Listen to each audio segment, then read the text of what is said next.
Pela fé, Moisés, sendo já grande, recusou ser chamado filho da filha de Faraó, escolhendo, guardem essa palavra, porque é sobre isso que nós vamos falar nessa noite, nessa manhã.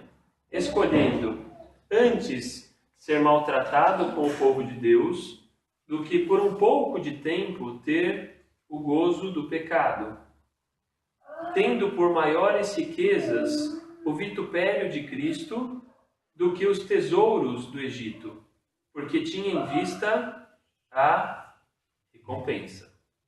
Pela fé deixou o Egito, não temendo a ira do rei, porque ficou firme como vendo o invisível. Vamos orar. Nosso Deus, nós nos alegramos por estarmos na Tua presença nessa manhã, para Te prestarmos culto, para ouvirmos e falarmos da Tua palavra. Nos ajuda, Senhor, a colocar o nosso entendimento na Tua palavra, a termos as nossas mentes e corações voltados para receberem Tua palavra. Nos ajuda porque nós somos fracos muitas vezes, nossas distrações, nossas preocupações tomam muitas vezes o nosso coração e a nossa mente, mas nos ajuda a ouvir da Tua palavra, a entender aquilo que o Senhor tem a nos dizer pela Tua palavra e nos ajuda a compreendendo, praticar aquilo que ouvimos. Abençoa, Senhor, a cada um de nós, abençoa aqueles que porventura estejam entre nós que ainda não professaram fé em Teu Filho Jesus, que possam compreender nessa manhã a importância dessa escolha.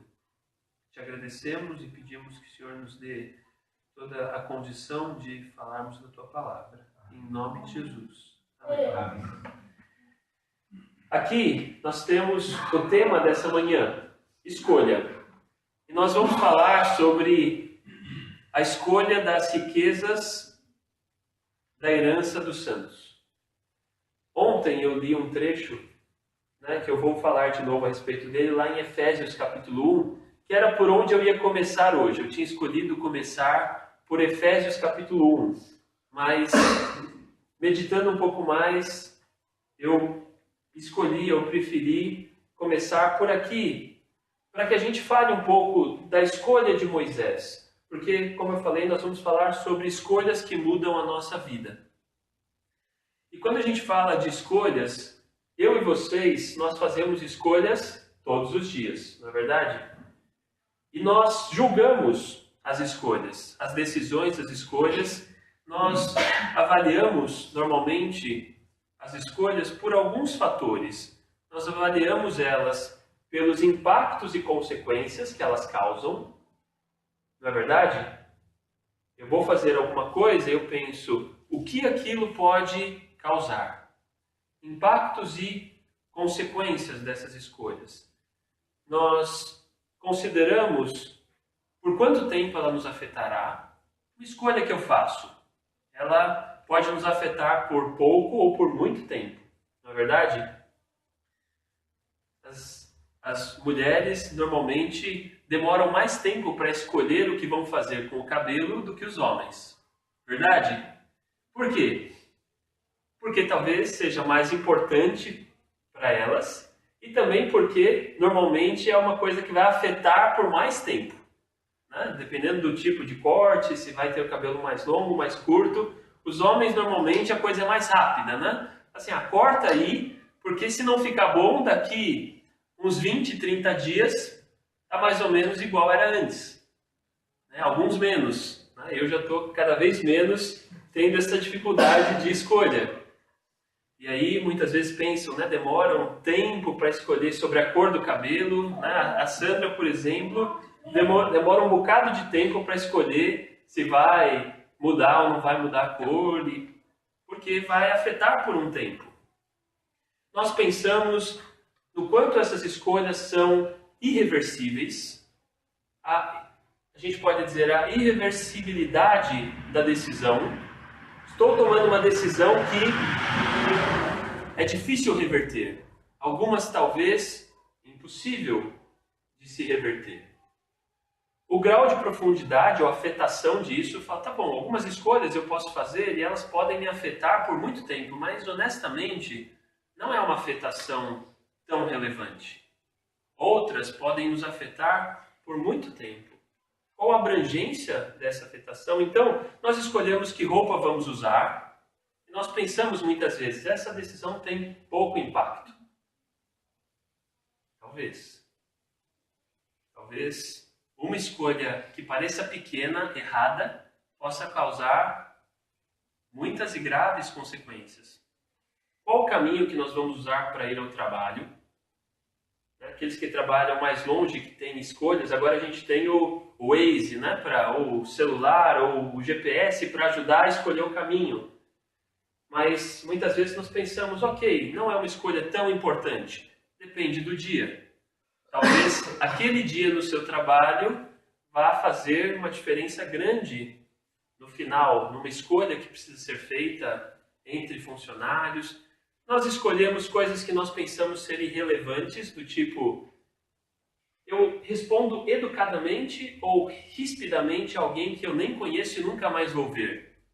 E algumas vezes nós pensamos, pouca afetação. Se eu for ríspido com essa pessoa, eu nunca mais vou vê-la, como um caixa de supermercado ou alguém que está num pedágio. E eu escolho, por exemplo, não ser gentil com essa pessoa, pensando que isso tem pouco impacto, pouca afetação na minha vida. Nós escolhemos se vamos nos dedicar mais num determinado dia de trabalho, se nós vamos ter mais força e empenho, ou se nós vamos, como alguns fazem, esperar que o dia passe da forma mais desacelerada possível, esperando, né, aquela sexta-feira à tarde que muita gente está lá esperando nitidamente o dia acabar. O que nós vamos comer? São escolhas que nós fazemos, e o que eu quero provocar aqui, o nosso pensamento, é a considerar que todas as escolhas são potencialmente importantes. Porque quando eu escolho a roupa que eu vou usar, eu posso fazer uma má escolha e levar alguém a pecar. Quando eu escolho o caminho que eu vou usar para o trabalho, eu posso fazer uma má escolha e chegar atrasado num dia importante. Se eu for ríspido com alguém pensando que eu nunca mais vou vê-lo, eu posso me envergonhar depois, encontrando com essa pessoa numa situação mais difícil. Né? Nós, crentes, nós temos que ter essa preocupação. Nós não podemos escolher ser ríspidos com as pessoas, porque nós temos que zelar de um testemunho por amor a Deus. Não por nós mesmos, não por orgulho, não porque nós queremos ser algo melhor do que os homens são, porque nós não somos, nós somos pecadores.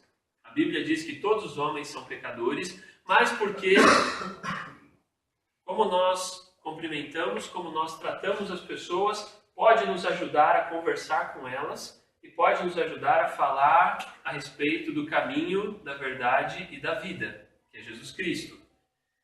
Então nós temos várias escolhas, mas por outro lado, nós pensamos em escolhas que são grandemente impactantes, que podem fazer uma enorme diferença. Eu não sei se alguém aqui já pensou em morar fora da cidade, já pensou em morar em outro país.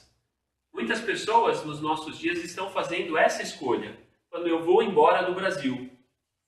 Eu tenho um amigo que me procurou recentemente e veio com essa escolha. Falou, olha, Fábio, eu gostaria de morar fora do Brasil e me pediu ajuda num certo sentido. E eu conversei com ele sobre o impacto dessa decisão. Falei, puxa, é uma decisão que traz grande mudança para a tua vida. Você vai ter uma outra cultura, uma outra realidade, pessoas diferentes perto de você, a tua família longe de você, trocar de emprego, montar um negócio, comprar uma casa, com quem você vai construir a sua família. São várias coisas que são decisões a se tomar. Mas, quando a gente fala aqui de Moisés, indo para o versículo que nós lemos, e eu vou ser bem lento aqui ao ler novamente, nós enxergamos Moisés fazendo uma escolha. E essa escolha não foi feita com base na inteligência. E a primeira coisa que eu queria destacar aqui, a Bíblia fala no versículo 24 que é pela fé. Verdade? É isso que você está lendo aqui? Pela fé, Moisés, sendo já grande, recusou ser chamado filho da filha de Faraó. E eu poderia perguntar a vocês, como eu pergunto a mim mesmo, qual é a base das nossas escolhas? O que nós usamos para escolher? Você usa a sua inteligência? Você usa o teu sentimento? Você fala assim, eu sinto que eu devo fazer determinada coisa. Eu sinto que eu devo mudar de cidade. Ou eu fiz aqui, baseado na minha inteligência, nos meus argumentos, eu listei prós e contras. É uma boa forma de fazer escolhas. Tá? Eu mesmo, muitas vezes, vou usar isso. Racional, né, de prós e contras para ver o que parece melhor. Mas algumas escolhas na nossa vida não podem ser feitas baseadas no nosso sentimento, porque a Bíblia diz que o nosso coração é enganoso. Eu não vou ler esse versículo, mas depois, se você quiser, eu te mostro onde ele está. O coração do homem é enganoso. Nosso coração nos engana. Os nossos sentimentos nos enganam. E também não é bom o suficiente usar o nosso raciocínio para decidir sobre coisas que nós não podemos compreender. Você pode usar o seu raciocínio para decidir sobre algo que você pode compreender. E você faz a sua listinha de prós e contras, aquilo que é bom, aquilo que é ruim nessa decisão, e você escolhe. Agora, como fazer para decidir a respeito de coisas que você não pode compreender completamente? Como fazer para decidir a respeito de como servir a Deus, se nós não podemos compreender completamente quem Deus é? Nós não podemos compreender na totalidade quem Deus é, porque Ele é imenso, é grandioso. A palavra dele revela quem Ele é, e nós precisamos usar a palavra dele para saber quem Ele é. Não o nosso sentimento, não nossas próprias ideias, porque os homens se corrompem nas suas próprias ideias para definir quem Deus é, mas nós temos que fazer decisões pela fé. E quando a Bíblia fala de decisões pela fé, a Bíblia fala de uma decisão que é firmada e baseada naquilo que Deus diz e nós acreditamos. Ele diz e nós confiamos. Por isso é pela fé. Por isso o versículo 24 diz: pela fé Moisés, sendo já grande, então ele já tinha idade para tomar a decisão. Por isso nós cremos que a decisão de servir a Deus, a decisão ao lado de Cristo, é uma decisão que é tomada com consciência. Nós poderíamos falar que ninguém, quando criança, sem consciência ainda, eu tenho filhas pequenas, né? Eu tenho a minha caçulinha, tem 3 anos, eu posso dizer, ela ainda não pode decidir com clareza como servir a Deus. Ela precisa de Cristo, ela precisa crescer e precisa compreender que é pecadora e que precisa de Cristo. Moisés, a Bíblia diz que quando ele já era grande, quando ele já tinha idade, ele tomou pela fé uma decisão. Ele recusou ser chamado filho da filha de Faraó. Ou seja, ele era um príncipe, um herdeiro do Egito, e ele escolheu, versículo 25 tem a palavra-chave aqui da nossa meditação nessa manhã. Versículo 25 diz: escolhendo antes ser maltratado com o povo de Deus, do que por um pouco de tempo ter o gozo do pecado. Ele fez a escolha dele. E essa escolha parece muito pouco inteligente. Vamos combinar aqui. Não parece uma escolha inteligente quando nós lemos, na perspectiva humana, apenas o versículo 25. Escolhendo ser maltratado do que ter o gozo do pecado. A palavra gozo aqui, nós sabemos, significa alegria. Então, ele preferiu ser maltratado do que ter a alegria do pecado. Uma alegria vã, uma alegria passageira, uma alegria que o mundo busca. Num dia como o de hoje, nós estamos aqui reunidos falando sobre a palavra de Deus e nós sabemos que Muitas pessoas estão buscando alguma forma de se divertirem. E nós vamos aprender que Deus muda o nosso coração e nós encontramos grande alegria servindo a Ele. Nós não nos tornamos pessoas que não têm diversão, que não se alegram, que não se divertem, mas existem diversões que nos assustam, porque Deus mudou o nosso coração. Então, o versículo 25 diz que Moisés escolheu ser maltratado. E o versículo 26 diz o porquê. E notem aqui que o versículo 26 explica o porquê da escolha dele.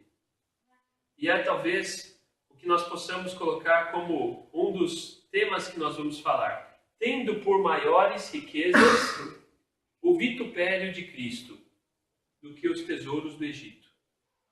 Vitupério de Cristo. O que significa isso? Significa que se o mundo coloca sobre Cristo e sobre os cristãos alguma vergonha, porque a palavra vitupério significa vergonha.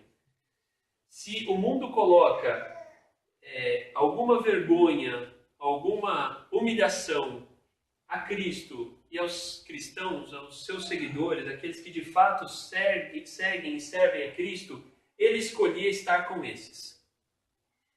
Ele escolhia estar com esses. E deixa eu ser bastante claro aqui, porque existe algo importante a se dizer. Não há nenhuma vergonha em servir a Cristo. Ao contrário, é uma grande honra, é um grande privilégio, uma grande alegria, é extremamente recompensador, mas os homens vão olhar muitas vezes e vão colocar assim, falar, puxa, mas eles são pouco espertos, pouco inteligentes, ou não faz sentido, ou para que gastar a vida servindo a Cristo?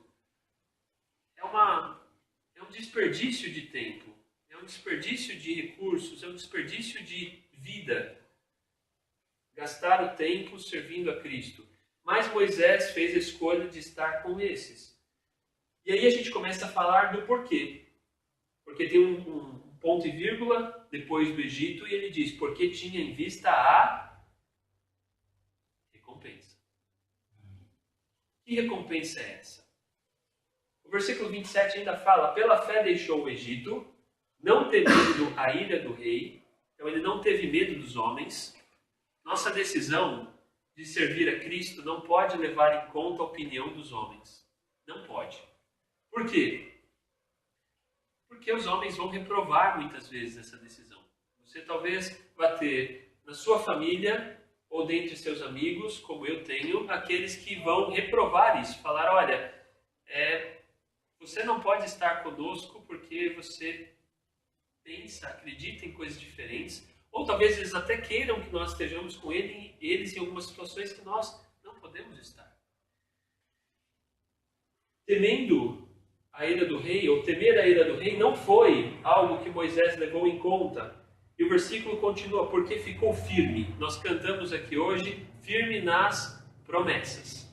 Firme nas promessas de Deus, firme naquilo que Ele estabelece com o homem, porque ficou firme como vendo o invisível. E nós vamos falar nessa manhã do invisível. O que nós temos à nossa frente? Porque eu falei no começo que as nossas decisões, elas devem levar em conta o tempo que nos afeta. Verdade? E se uma decisão nos afetar para toda a eternidade? O quanto nós deveríamos considerar importante essa decisão? Se uma determinada decisão na nossa vida vai nos afetar por toda a eternidade. É disso que Moisés falava, é isso que ele olhava. Ele olhava para o invisível, ele tinha em vista a recompensa, porque ele sabia que algumas decisões, ou essa decisão em especial, afetaria a ele, não por um dia, ou um ano, ou 10 anos, ou 100 anos. Afetaria a ele por toda a eternidade. E uma primeira pergunta que nós fazemos nessa manhã é se você crê em eternidade. Porque muitas pessoas nos nossos dias não creem mais em eternidade. Creem que o homem foi criado para viver nesse mundo, foi criado por um acaso, e ele vai passar por esse mundo e vai acabar. E Paulo, o apóstolo Paulo, note como o apóstolo Paulo, na sua fé, ele demonstrava argumentos e racionalidade, ele pensava a respeito. O apóstolo Paulo fala assim, eu não vou ler, mas ele fala assim, se eu não cresce em eternidade, tudo que eu faço não faria sentido. Ele fala em 1 Coríntios 15, ele fala assim, se nós não cremos em eternidade, então vamos comer e beber, vamos aproveitar, vamos fazer o que precisa ser feito aqui, porque o mundo e a vida vai acabar.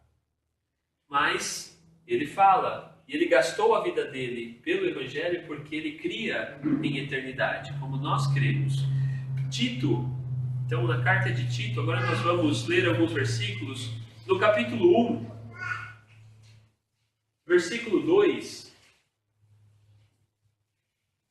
fala, e é uma carta de Paulo, agora do apóstolo Paulo, eu vou ler o versículo 1 também, fala do que ele cria.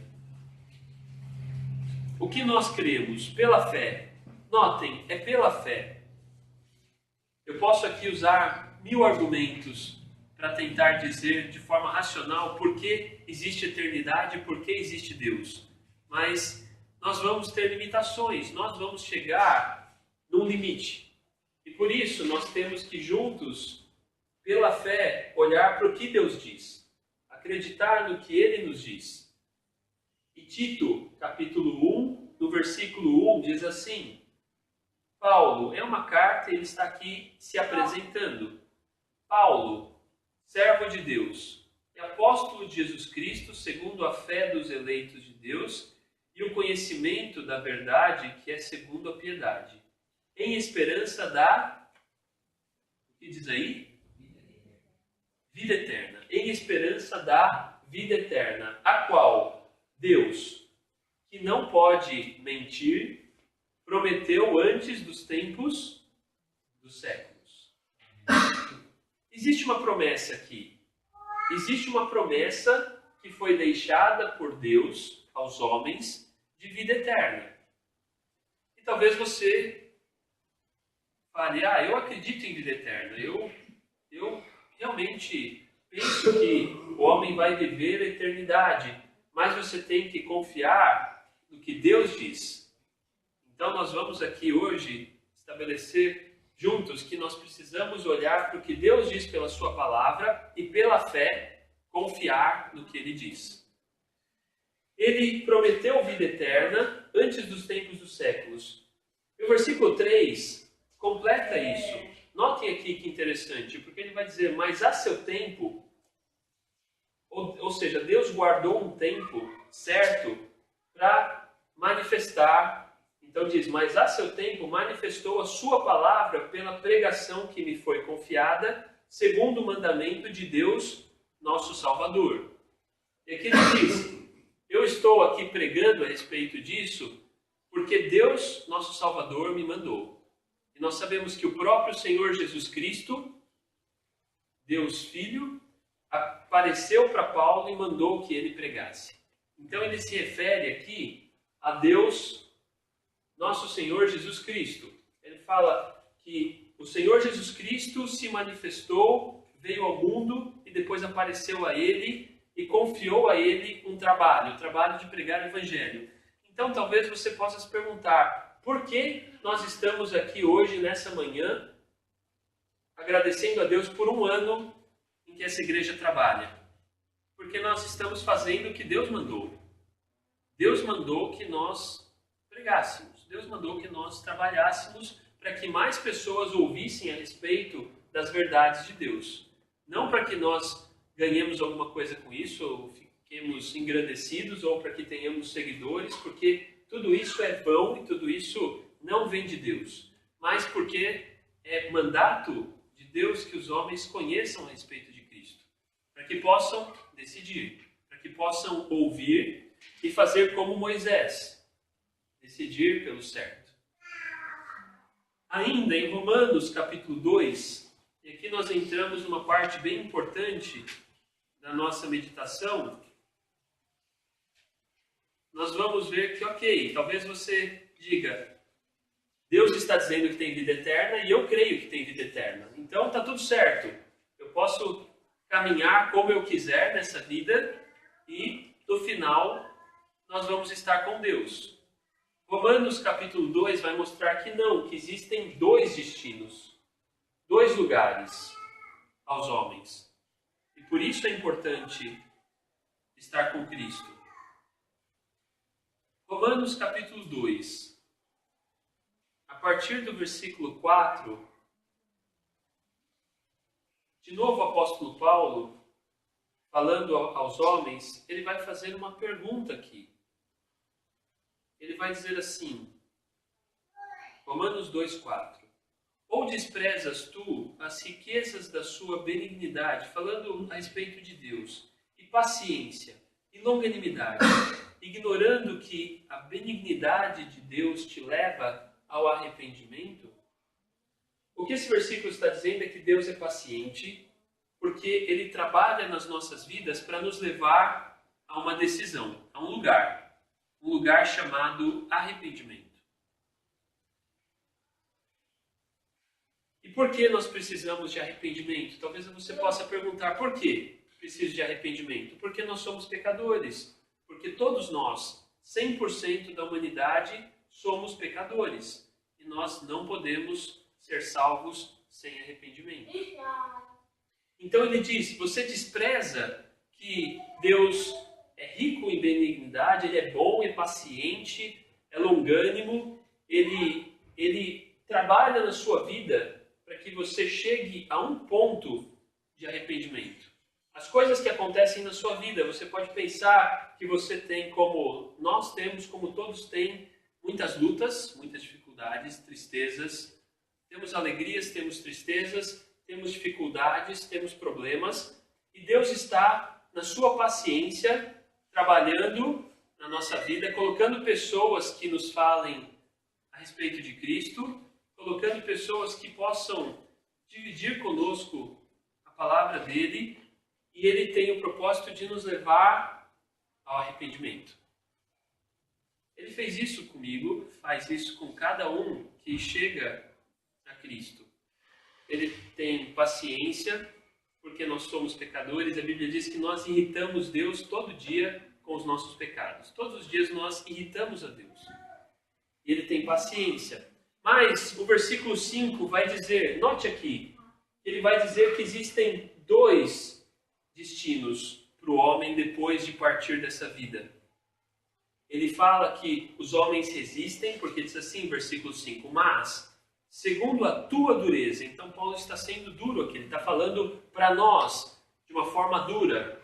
Ele diz assim, mas, segundo a tua dureza e teu coração impenitente é um coração que não se dobra à vontade de Deus, que resiste, que não se dobra ao que Deus fala, prefere o que os homens falam, o que as religiões ensinam.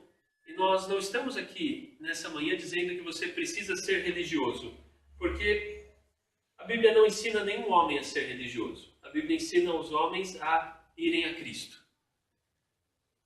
E muitas vezes a religião faz com que o coração seja impenitente. Faz com que alguém diga assim, eu nasci nessa religião e eu não vou mudar. A Bíblia chama isso de coração impenitente. Eu tenho as minhas tradições que eu recebi da minha família, ou da minha descendência, ou do meu país, e eu não posso mudar, porque isso é minha tradição, é minha cultura, é minha religião. A Bíblia vai chamar isso de coração impenitente. Um coração que não se dobra ao que Deus diz. Então Paulo diz, mas segundo a tua dureza e teu coração impenitente, entesouras ira para ti no dia da ira e da manifestação do juízo de Deus. E aqui tem algo sério, algo que nós precisamos chamar a atenção. Diz que um coração impenitente, um coração que não se dobra a Deus, ele está acumulando um grande problema. Acumulando ira de Deus para um dia em que Deus vai julgar os homens. Versículo 6. O qual recompensará cada um segundo as suas obras. E nós vamos explicar melhor isso aqui, tá? Um pouquinho à frente. A saber, a vida eterna aos que, com perseverança em fazer bem, procuram glória, honra e incorrupção. Então, uma pergunta que nós podemos nos fazer aqui e agora é: as suas escolhas buscam glória, honra e incorrupção?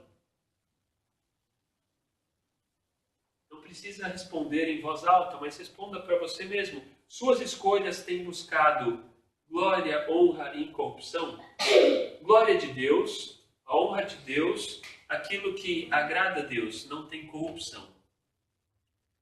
A Bíblia diz que Deus vai recompensar a estes com vida eterna. Versículo 8. Mas a indignação e a ira aos que são contenciosos. Contenciosos é quem briga com Deus, resiste a Deus, não quer ouvir a Deus.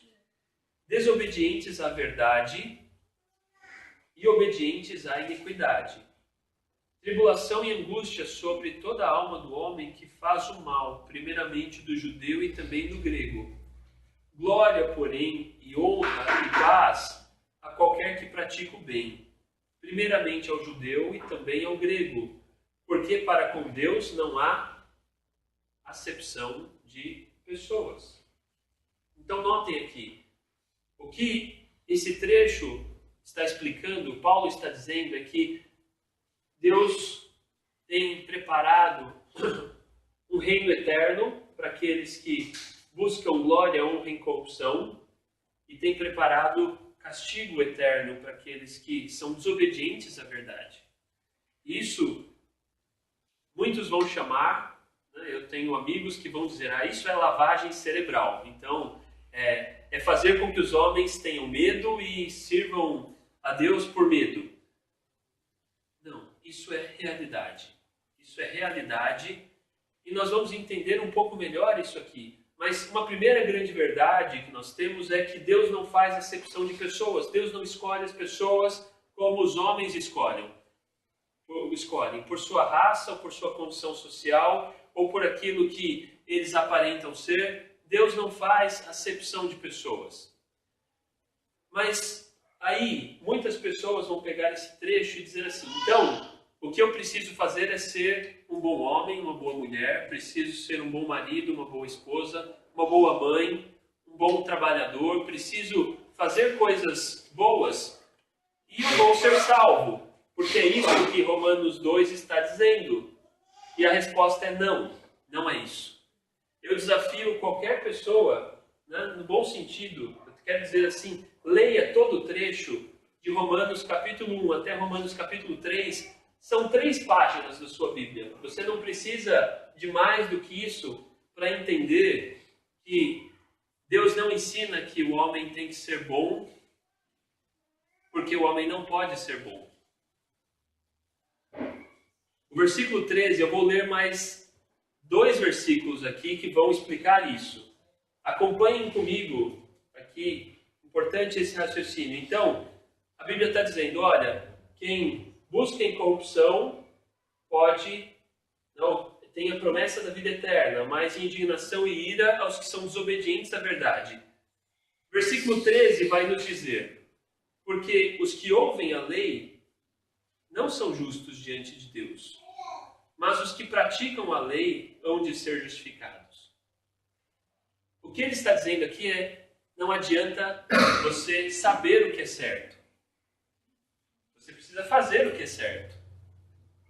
Porque muita gente pensa que por saber o que é certo e evitar um pouquinho o errado, falar assim, eu sei o que é certo, eu sei mais ou menos o que a Bíblia diz, eu sei o que Deus gosta, a minha própria consciência é prova disso, porque a nossa consciência é algo que Deus colocou dentro de nós, é a sua lei escrita no nosso coração. Então eu sei o que Deus quer e eu busco fazer aquilo e eu vou ser justificado por isso. A resposta é não. E eu vou mostrar porquê no versículo à frente. Mas guarde aqui, você não é justificado por ouvir o que é certo. Você é justificado por fazer o que é certo. E aí a gente vai lá para o versículo 19 do capítulo 3, que é a conclusão de todo esse primeiro trecho. Então, por isso, eu usei aqui o termo desafiar. Eu não quero ser intransigente com ninguém. Eu não quero aqui que alguém ouça e pense assim, então você está aqui me chamando para uma briga, um debate. Não, ao contrário. Eu só estou dizendo que se você ler todo esse trecho, você, com sinceridade, buscando que Deus te mostre a verdade, você vai ver que nenhum homem pode ser salvo pelas obras da lei. Nenhum homem pode ser salvo por praticar algo que a sociedade chame de certo. Porque nós lemos que não é questão de ouvir, é questão de fazer. E aí no versículo 19 ele conclui todo esse trecho aqui dizendo assim: ora, nós sabemos que tudo o que a lei diz, aquela lei que ele falou que tem que praticar e não só ouvir, tudo o que a lei diz, e a lei é o resumo da vontade de Deus na sua palavra, aos que estão debaixo da lei diz, para que toda a boca esteja fechada e todo mundo seja condenável diante de Deus. Versículo 20. Por isso, nenhuma carne, nenhum homem, por isso nenhuma carne será justificada diante dele pelas obras da lei. Porque pela lei vem o conhecimento do pecado. O versículo 10 desse mesmo capítulo ainda diz assim: como está escrito, não há um justo nenhum sequer. Então, o que nós temos aqui como um resumo do que Paulo fala aos Romanos no comecinho dessa carta tão especial escrita à igreja em Roma, no mais ou menos entre os anos 52 e 55 antes de Cristo, ou depois de Cristo. Paulo está dizendo o seguinte, ele está dizendo que Deus promete vida eterna, que a vida eterna são para aqueles que buscam o que é a vontade de Deus, mas condenação para aqueles que são impenitentes, aqueles que endurecem o coração contra Deus. E ele vai concluir dizendo que a lei tem um propósito. Deus escreveu o que é certo fazer para que nós entendamos que todos nós, 100% dos homens, somos pecadores. E essa é a conclusão que nós temos que fazer pela fé. Nós podemos saber disso, nós podemos raciocinar, nós podemos avaliar e falar assim: eu sou pecador, eu já menti, já fiz muitas coisas, ainda faço, sou pecador, e a Bíblia diz que nós só vamos deixar de ser pecadores quando partirmos dessa vida. Porque a carne traz o pecado consigo. E nós voltamos às escolhas. Moisés fez uma escolha. Ele preferiu não ter a alegria do pecado, mas servir a Cristo. Por quê? Porque ele tinha em vista a recompensa, ele olhava para o que era invisível. E juntando aqui com o que Paulo diz nessa carta, Moisés entendeu que era a escolha certa estar com Deus. A escolha certa estar aos pés de Cristo. E aí, nós falamos que cremos em eternidade, nós vamos caminhando para a parte final da nossa meditação nessa manhã. Se falamos que temos que, pela fé, crer em eternidade, porque alguns podem não crer, simplesmente não crer, falar: eu não creio em eternidade. Você precisa crer no que Deus diz. E aí nós falamos, o que estabelece a nossa eternidade? Não são obras. Porque nós acabamos de ler aqui que nenhuma carne, e quando a Bíblia fala de nenhuma carne, quer dizer nenhum homem vai ser justificado diante dele pelas obras da lei. Ou seja, há um dia em que todos os homens estarão diante de Deus e serão julgados, e eu posso afirmar, baseado na Bíblia, porque eu creio na Bíblia pela fé, que nesse julgamento ninguém vai ser justificado dizendo assim: eu fiz.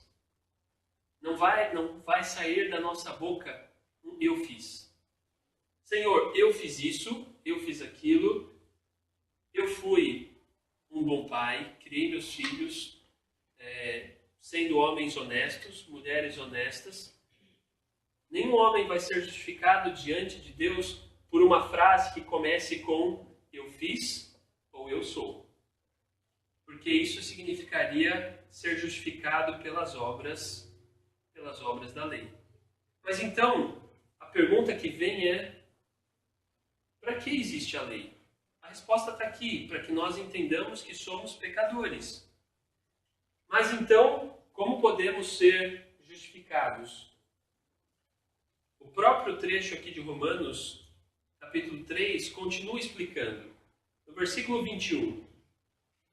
Mas agora se manifestou sem a lei a justiça de Deus, tendo testemunho da lei e dos profetas.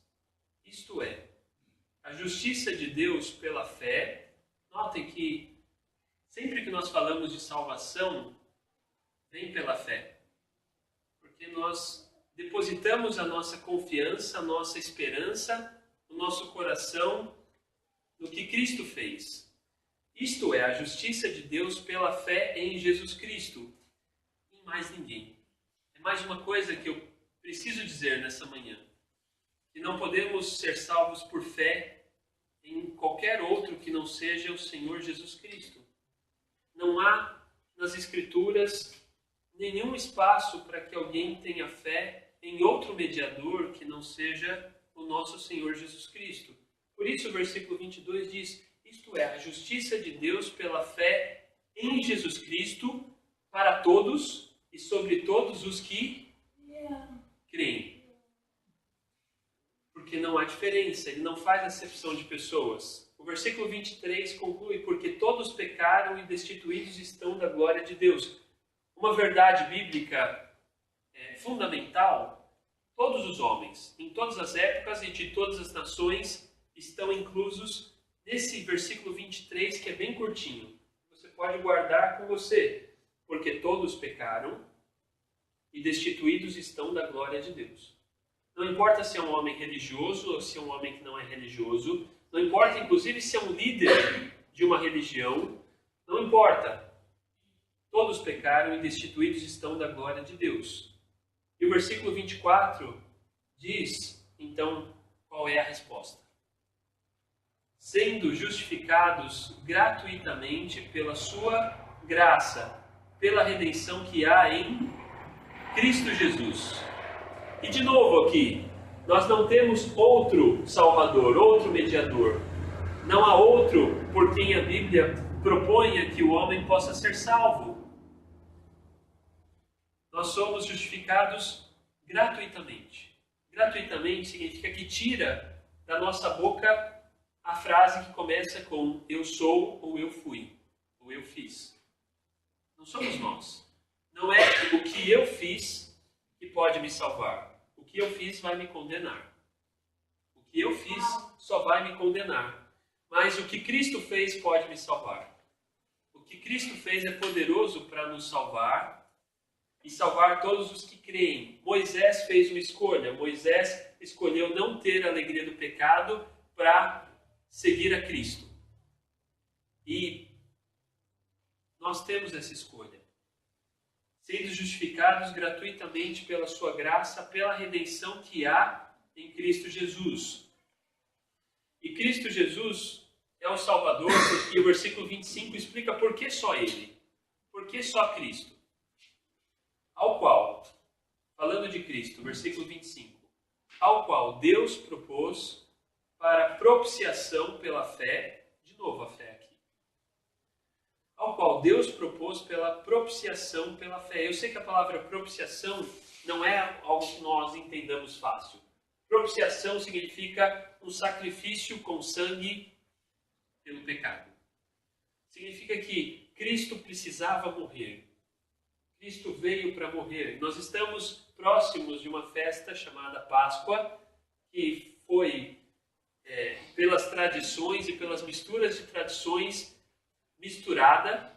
Existem coisas que são inclusive de outras religiões que foram introduzidas nessa festa, mas a Páscoa original comemorada pelos judeus significava o dia em que eles foram libertos do Egito e eles sacrificaram ali um cordeiro que simbolizava Cristo. Eles sacrificaram um cordeiro que significava o que Deus faria com o seu próprio Filho para que nós pudéssemos ser salvos. Um sacrifício com a vida de um inocente. E o versículo 25 diz por que só Cristo pode ser nosso Salvador. Porque nenhum outro foi sacrificado para que nós tivéssemos vida. Alguém pode dizer assim, mas e Pedro, e Paulo, e os apóstolos, eles não foram mortos também? Eles foram mortos pelo Evangelho. Mas eles não foram sacrificados pelo meu e pelo seu pecado. É muito diferente. Algum de nós, ainda hoje, nos nossos dias, em alguns lugares do mundo, do planeta, existem servos de Deus que são mortos por causa do Evangelho. E nem por isso alguém pode dizer que pode ser salvo pelo sangue deles. O que a Bíblia vai dizer é que aqueles que morrem por causa do Evangelho são felizes e estão com Cristo. Aqui, o versículo 25 coloca que Deus propôs para propiciação, ou seja, Deus propôs como sacrifício para que nós pudéssemos ser salvos o seu próprio Filho. Então diz aqui, pela fé no seu sangue. Você tem fé em Cristo? Você tem fé nele como teu Salvador? Porque é isso que Deus pede. É isso que Deus pede ao homem. Fé no sangue de Cristo, no poder do sangue de Cristo para salvar. E o versículo continua. Eu vou ler do começo. Ao qual Deus propôs para a propiciação pela fé no seu sangue, para demonstrar a sua justiça pela remissão dos pecados dantes cometidos sob a paciência de Deus. E mais uma vez a gente tem aqui a paciência de Deus. Se nós estamos vivos, se nós temos oportunidade de ouvir, se nós temos oportunidade de falar com pessoas, é porque Deus é paciente. E o versículo 26, que fecha esse pedacinho que nós estamos vendo aqui, diz: para a demonstração da sua justiça neste tempo presente, para que ele seja justo e justificador daquele que tem fé em Jesus. O versículo 26, eu não vou entrar tanto no detalhe dele aqui, mas ele tem uma mensagem maravilhosa e importante. De que Deus, ele é justo e ele não tolera o pecado. Então, ele proveu um pagamento pelo pecado, que é o sangue de Cristo. Precioso, poderoso para nos salvar. Então, nós falamos de escolhas. Hebreus, caminhando para o fim agora, Hebreus capítulo 9. Nós lemos o capítulo 11, falando sobre a fé de Moisés, que o levou a escolher servir a Cristo.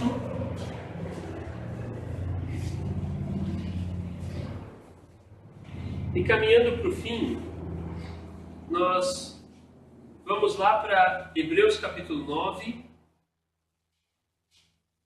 versículos 14 e 15, que só reforçam aquilo que nós vimos agora. Só reforçam o que nós falamos de que nós só podemos ser salvos pelo sangue de Cristo.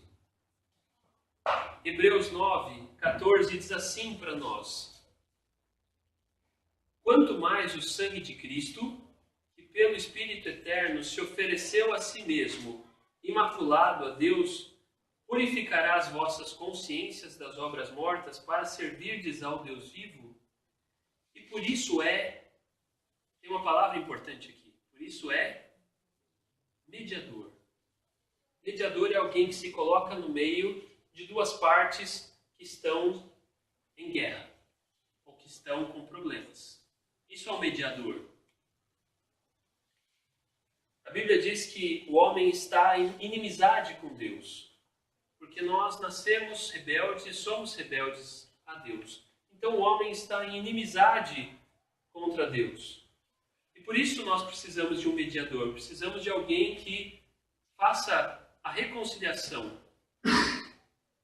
E aqui no versículo 15, eu vou ler o comecinho de novo, diz: e por isso Jesus Cristo é mediador de um novo testamento, para que, intervindo a morte para a remissão das transgressões que havia debaixo do primeiro testamento, ou seja, tudo aquilo que a lei de Moisés falava que o homem não podia fazer e que nós não somos capazes de cumprir perfeitamente, porque não basta ouvir, tem que fazer. Não basta ouvir e fazer uma parte, tem que fazer tudo.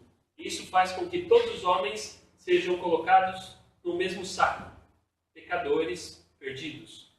Então nós precisamos de um mediador, Jesus Cristo, que veio ao mundo para entregar a sua vida para fazer uma reconciliação. E ele vai fazer essa reconciliação para que os chamados, finalzinho do versículo, os chamados recebam a promessa da herança eterna. Mais uma vez aqui, vida eterna, herança eterna, ao lado de Cristo. Nós temos grande privilégio de falar a respeito disso. Um verdadeiro salvo, quando ele estiver diante de Deus, ele não vai falar, eu fiz, eu fui, eu sou. Ele vai falar, Cristo meu Salvador fez, apesar de quem eu fui, apesar do que eu fiz, apesar de todos os erros que eu cometi, ele me amou e deu a sua vida por mim, e eu sou salvo por ele. E por isso, nós vamos encerrar lá em Efésios capítulo 1. Eu falei que eu ia começar por aqui, eu vou terminar por aqui. Efésios capítulo 1.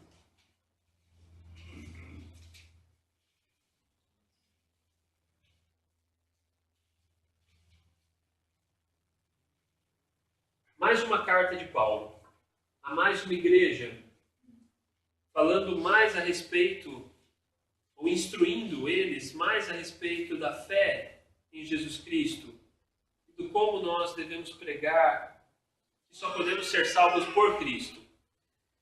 E eu vou ler a partir do versículo 16, que é uma oração de Paulo, porque nós somos ensinados aqui a orar pela igreja, então nós estamos... Eu falei um pouquinho disso ontem, vou repetir aqui. Nós estamos 1 ano trabalhando juntos aqui e algo que tem que fazer parte da nossa vida, irmãos, como igreja, é orar pela igreja, orar pelo trabalho da igreja, orar pelos irmãos, porque a igreja não são as paredes, a igreja não é um templo, até porque nós estamos aqui num salão bastante simples, mas a igreja são as pessoas que compõem um grupo que serve a Deus, que segue aquilo que ele manda.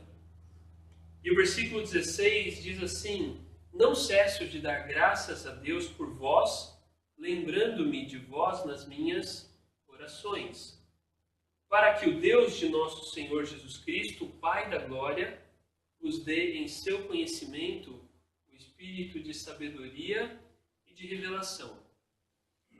E aqui não tem nada de místico nesse versículo 17. O que ele está dizendo é que ele orava para que as pessoas compreendessem a Bíblia. É o que nós fazemos. Nós oramos para que as pessoas ouçam uma pregação, leiam a Bíblia e elas compreendam, elas enxerguem. Porque a Bíblia diz que nós somos cegos espiritualmente até conhecer a Cristo. E nós não entendemos, não compreendemos completamente quem Deus é. Por isso, a salvação é pela fé. Nós precisamos de um passo de fé, entregando o nosso entendimento, o nosso coração a Cristo, não tendo um coração que a Bíblia chamou de impenitente, que resiste, que rejeita o Evangelho. O versículo 18 explica um pouco melhor isso. Diz, tendo iluminados os olhos do vosso entendimento. Isso aqui é uma expressão que era muito usada pelos judeus naquela época, iluminados os olhos do vosso entendimento. Quer dizer assim, olha, que você tenha o teu coração aberto a entender essas verdades, para que saibais qual seja a esperança da vocação. Qual é a esperança desse chamado aqui? Nós temos nessa manhã um chamado, um convite que não é nosso, é um convite de Deus, para que você, pela fé, entregue sua vida a Ele. Confie nas promessas dEle. Confie no sangue de Jesus Cristo para ser aquilo que pode te salvar. Poderoso, precioso para te salvar. É uma vocação, é um convite. E Paulo aqui diz que orava pela igreja, a igreja é composta por homens que já tomaram essa decisão, mas para que entendessem cada vez mais a respeito de Deus. Então diz, tendo iluminado os olhos do vosso entendimento, para que saibais qual a esperança da vocação e quais as riquezas da glória da sua herança nos santos. Riqueza da glória. Lembram, eu não vou voltar lá, mas lembrem do que nós lemos no comecinho, que Moisés rejeitou as riquezas do Egito. Porque ele tinha em vista o que é invisível. E aqui, juntando com Efésios, nós lemos que o que é invisível ou o que se referia lá, são as riquezas da glória da herança dos santos. Deus promete uma vida eterna para aqueles que, com o coração tocado por Ele mesmo, porque nós dependemos dele até para isso, Ele abre os nossos olhos. Se você começa a compreender quem Cristo é, o que Ele fez por você, é porque Deus trabalha no nosso coração, abre os nossos olhos para que nós compreendamos e nós passamos a valorizar, a enxergar as riquezas da glória da sua herança nos santos. Em outro lugar das Escrituras, a Bíblia diz das riquezas incompreensíveis de Cristo. Aquelas que nós não podemos, eu não consigo ir num quadro branco e fazer uma lista aqui de tudo o que Deus promete aos homens. Eu sou incapaz. Por quê? Porque é tanta bondade, tanta misericórdia, tanto amor, que eu não sou capaz de transmitir isso. Nós não somos merecedores, nós estamos longe de merecer, aliás, como nós lemos, as nossas atitudes, os nossos atos fazem com que nós sejamos merecedores de ira de Deus. O versículo 19 diz assim: qual a sobreexcelente grandeza do seu poder sobre nós, os que cremos. E aqui Paulo faz uma distinção. Isso aqui não é acepção de pessoas, é uma distinção por escolha. Acepção de pessoas é uma coisa que você não pode escolher. Então, eu nasci numa determinada etnia. Eu posso dizer assim, eu sou brasileiro da Silva, literalmente. Eu ainda brinquei com isso essa semana. Eu sou brasileiro e eu não posso escolher. Então, se existe alguém que diz assim, eu gosto de franceses, mas não gosto de brasileiros, eu não tenho nada para fazer. Porque eu sou brasileiro. Isso é acepção de pessoas. Mas, quando Paulo diz aqui, olha, irmãos, porque aqui ele fala com a igreja tem o privilégio de chamar de irmãos aqueles que têm a mesma fé. Por isso, nós não podemos chamar a todos de irmãos.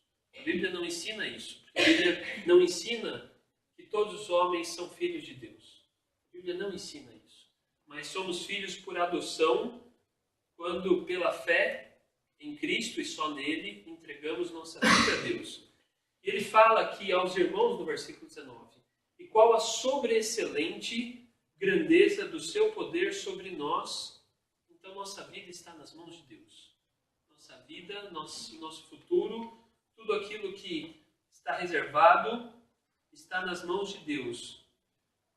Os que cremos, segundo a operação da força do seu poder. E o versículo 20 e 21, nós terminamos esse trechinho aqui, vai falar que Deus deu uma prova. Se você, ao fim, talvez tenha ouvido tudo o que falamos aqui nessa manhã, falamos sobre eternidade, falamos sobre o sangue de Cristo como o único caminho para a eternidade com Deus, falamos de tudo isso, talvez você diga, ok, muito bom, mas Deus poderia me dar uma prova disso? Qual a prova? Qual o sinal? O que Deus fez para que eu acredite nisso? Primeiro, Deus não precisaria ter feito nada. Ele é Deus. Ele criou a todos nós. Ele criou o mundo. Ele criou todas as coisas. Ele não precisaria ter dado nenhuma prova. Mas Ele deu muitas. A maior delas está aqui no versículo 20. Ele manifestou o poder dele à humanidade. Ele deu uma prova. Versículo 20. A sua força e o seu poder que manifestou em Cristo, ressuscitando-o dentre os mortos e pondo-o à sua direita nos céus, acima de todo principado e poder e potestade e domínio e de todo nome que se nomeia, não só neste século, mas também no vindouro. Prova que Deus deu à humanidade em enviar o seu próprio Filho, o próprio Deus, Filho, porque cremos num Deus trino, pela fé, porque nós não compreendemos completamente isso, mas ele veio ao mundo. E aí alguém pode dizer, mas e as outras religiões? Nenhuma religião tem uma prova como a que Deus deu. E nós não estamos falando de religião aqui, nós estamos falando de seguir a Cristo. Deus deu uma prova. O seu Filho vindo ao mundo, morrendo. Nós temos nas Escrituras mais ou menos 1.500 anos de escritos que são perfeitamente alinhados entre si.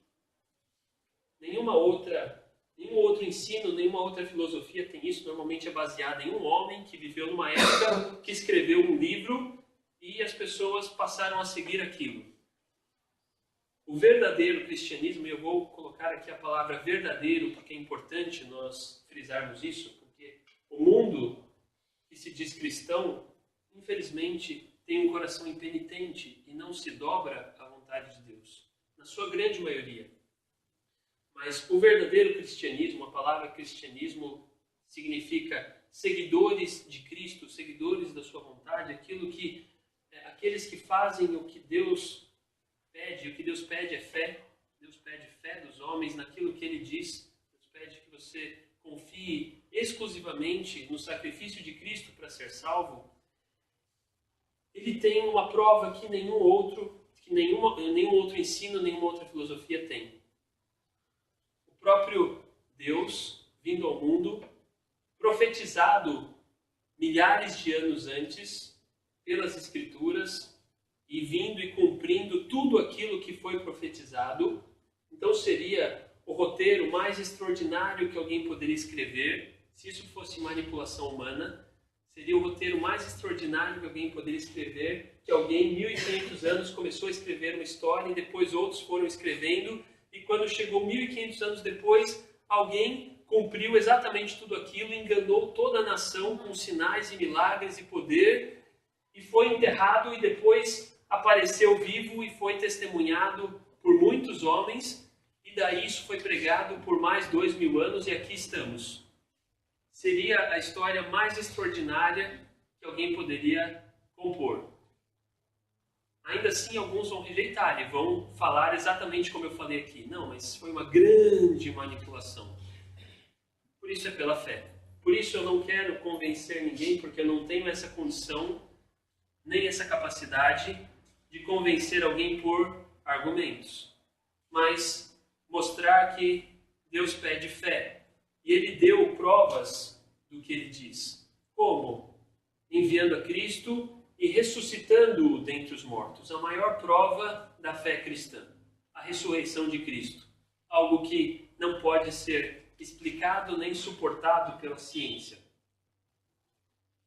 E o versículo 22 e 23, falando à igreja, irmãos, de novo, importância aqui para nós. E nós vamos ler e vamos cantar um hino para encerrar o nosso culto nessa manhã, deixando o convite. Nós sempre que pregamos o Evangelho, gostamos de deixar o convite para que, se você creu em Cristo, se você entendeu aquilo que foi dito e deseja dar um passo de fé, que você se manifeste, que você levante a sua mão e nós só vamos orar juntos por você e nos alegrar e nos colocar à disposição para explicar mais e mais a respeito das Escrituras. É um convite que não é nosso, mas nós apenas o repassamos da parte do próprio Senhor Jesus, porque Ele convida: vinde a mim, todos os que estáis cansados e oprimidos, e eu vos aliviarei. O que nos cansa e nos oprime são os nossos pecados, por isso o convite é dele. Nós fazemos esse convite. Mas versículos 22 e 23 falam do como nós temos um grande privilégio em fazer parte da Igreja de Cristo. Porque diz assim: sujeitou, falando de Cristo ainda, todas as coisas a seus pés, e sobre todas as coisas constituiu como cabeça da Igreja, que é o seu corpo, a plenitude daquele que cumpre tudo em todos. nós temos a Cristo como o líder, como o cabeça da igreja, nenhum homem. Por isso, nosso papel não é falar de outras religiões, mas se uma igreja tem um dono, tem um homem que se coloca como autoridade sobre ela, então ela tem um problema. Porque o que a Bíblia diz é que a igreja de Cristo tem a Cristo como cabeça. Nós não temos um dono, nós não temos alguém que tenha domínio sobre a igreja. Nós seguimos o que Cristo diz. E nós nos alegramos por isso e temos um grande privilégio. Amém?